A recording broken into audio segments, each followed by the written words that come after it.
Good morning, everyone. How are you? Hope so. You all are fit and fine.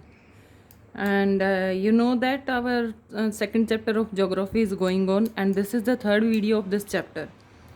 And in this video, we will discuss about the Himalayas, Shivalik and some mountains. चलिए यहाँ से शुरू करेंगे. The range lying to the south to the Himadri from the most rugged mountain system and it's known as Himadri और lesser Himalaya.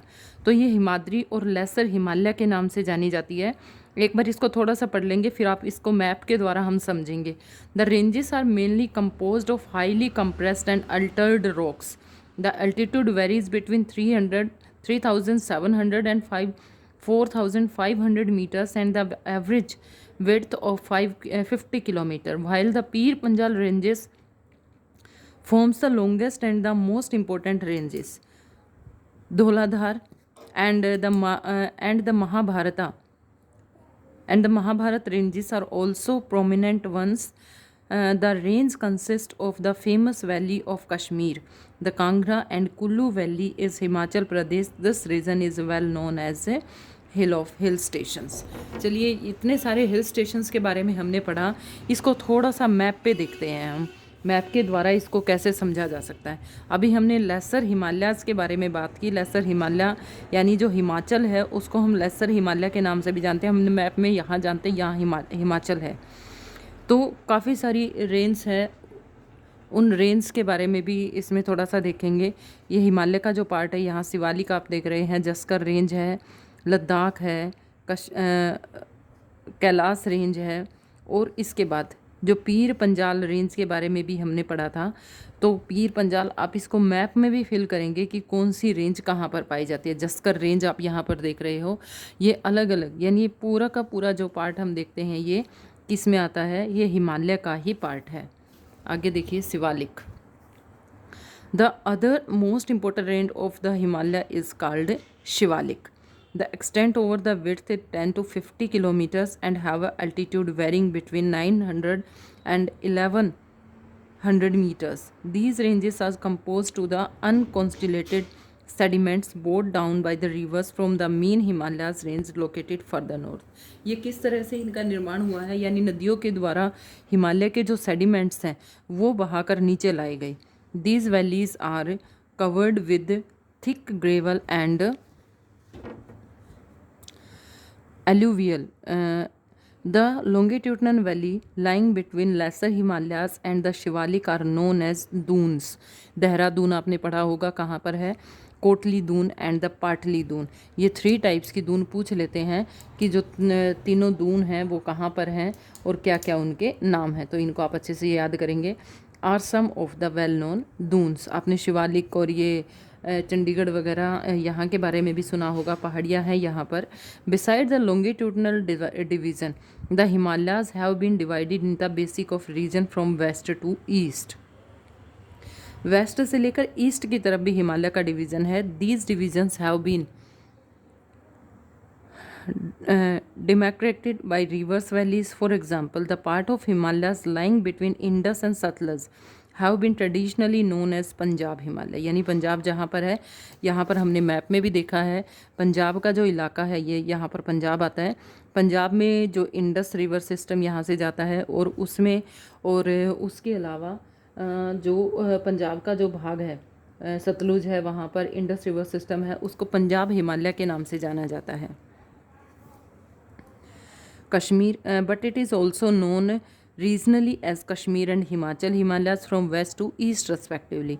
The part of Himalayas lying between Satluj and Kali rivers is known as Kumaon Himalaya. ये पूछ लिया जाता है बेटा कि कुमाऊँ हिमालय मतलब कौन कौन सी रिवर्स उसमें हैं. The Kali and the Teesta rivers dramatic Nepal Himalayas and the part of lying between Teesta and Dihang rivers is known as Assam Himalaya. Teesta और दिहांग रिवर्स है, उसको असम हिमालय के नाम से जाना जाता है.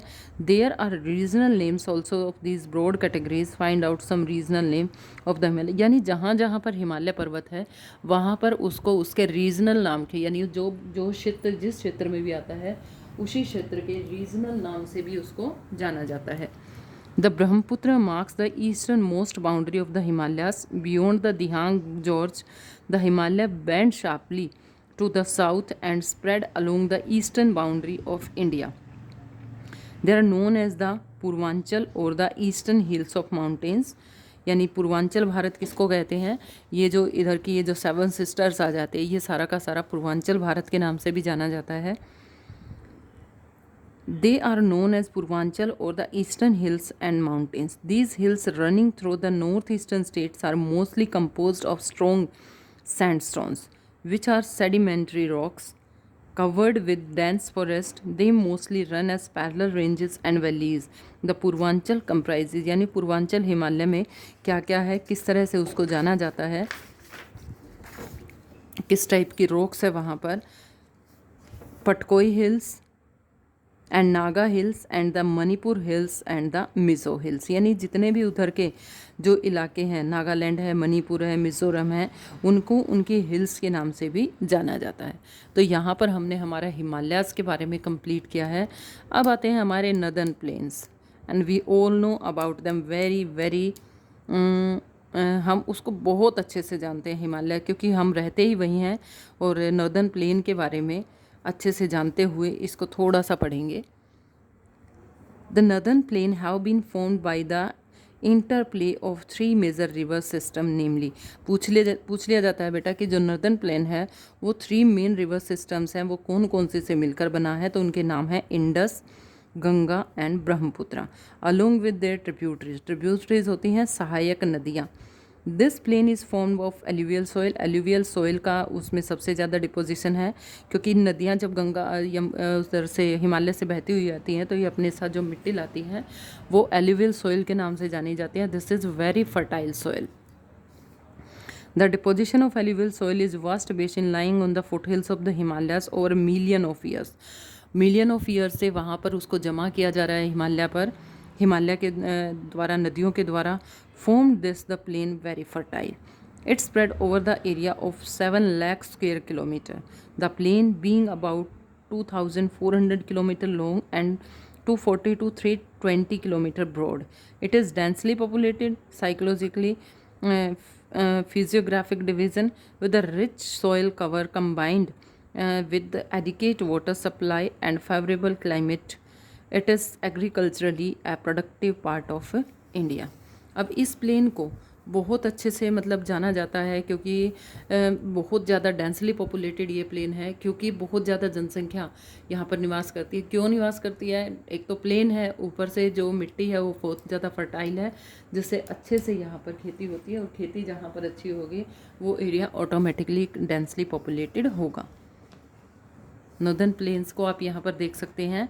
The river coming from northern east mountain northern mountains are involve in the depositional work in the lower course due to gentle slope the velocity of river decreases which results in the formation of riverine island. क्योंकि जहाँ से अगर बिल्कुल plane में आ जाती है तो उसका डिपोजिशन करना वो क्या हो जाता है। अब देखो, एक नदी बहुत ज़्यादा स्पीड से बहती हुई आ रही है तो वो डिपॉजिट नहीं करेगी, क्योंकि उसकी स्पीड ज़्यादा है, वो पानी उस सभी सेडिमेंट्स को अपने साथ बहा कर ले जाता है। लेकिन जैसे ही नदी की स्पीड घटती है तो वो अपने साथ जो भी वो बहा कर लाया है उनका डिपोजिशन होना वहाँ पर शुरू हो जाता है। Majuli is in the Brahmaputra river is the largest inhabited riverine island in the world. Majuli जो ब्रह्मपुत्रा का है वो सबसे बड़ा riverine island है। The river in this lower course split into numerous channels due to the deposition of silt. These channels are known as distributaries.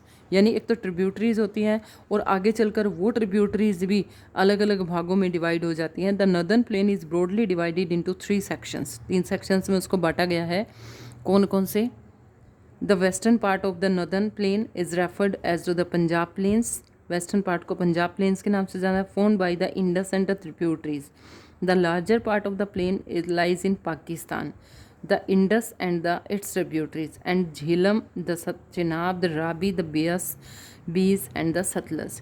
ये पूछ लेते हैं कि जो पंजाब का जो नाम है वो किस नाम से है, क्योंकि पंज जमा जाब, तो इससे बना 5 नदियों का संगम, और वो 5 नदियाँ हैं झेलम, चिनाब, रावी, बीस एंड सतलज। ये आपने याद रखनी है। Originate in the Himalayas, the section of the plain is dominated by doabs. Doab क्या होते हैं? Doab is made up of 2 words, do meaning two and ab meaning water. यानी similarly Punjab is also made up 2 words, panj meaning 5 and ab means water. यानी पंजाब 2 शब्दों से मिलकर बना है, इसलिए इसको, क्योंकि काफ़ी सारी 5-5 नदियाँ इसमें से होकर गुजरती हैं। The Ganga plain extent between Ghaggar and Teesta rivers. It is spread over the state of northern India, Himalayas, Delhi, UP, Bihar, partly Jharkhand and West Bengal to its east. Particularly in Assam lies in the Brahmaputra plain. The northern plains are generally described at the flat and with the two variation in its relief. It is not true. These vast plains also have diverse relief features. अलग अलग features भी हैं इसमें। According to the variation in the relief feature, the northern plains can be divided into 4 region. Northern plain को भी 4 regions में divide किया गया है। The rivers after descending from the mountains deposit pebbles in a narrow belt in, मतलब जब एकदम से ऊपर से नदियाँ आती हैं, माउंटेन से आती हैं, तो वो एक नैरो बेल्ट में, यानी कितने से 8 से 16 किलोमीटर में आती हैं वो, and lying parallel to the slopes of the Shivalik, it is known as Bhabar. तो 8 से 16 किलोमीटर को उसको क्या कहेंगे? Bhabar. All the streams disappear in the Bhabar belt, south in the belt of the belt, the streams and rivers re-emerge to create a wet, swampy and marshy region known as तराई। यानी तराई का इलाका कौन सा है?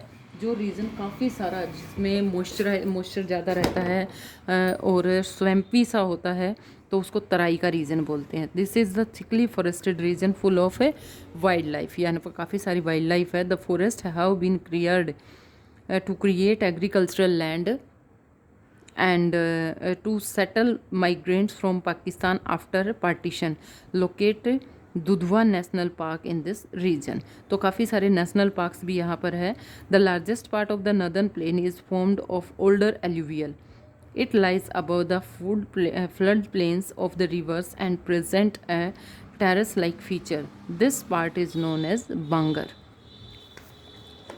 The soil is the region contains calcareous deposits locally known as कंकड़। The new younger deposits of the foothills are called खादर और बांगर।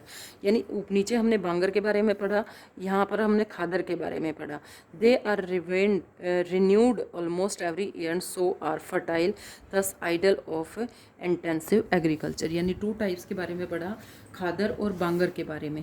अगली video जब हम करेंगे तो उस वीडियो में मैं आपको दोनों में डिफरेंस अच्छे से बताएंगे कि खादर और बांगर में क्या डिफरेंस होता है। इससे पहले आप भी इसको खुद करने की कोशिश करेंगे कि खादर और बांगर क्या होता है। दूसरा, ये मैप जो हमने किया है, इस मैप में एक वीडियो में हम पूरा ये मैप भी करेंगे, अलग से वीडियो के द्वारा इस मैप को आपको समझाऊंगी।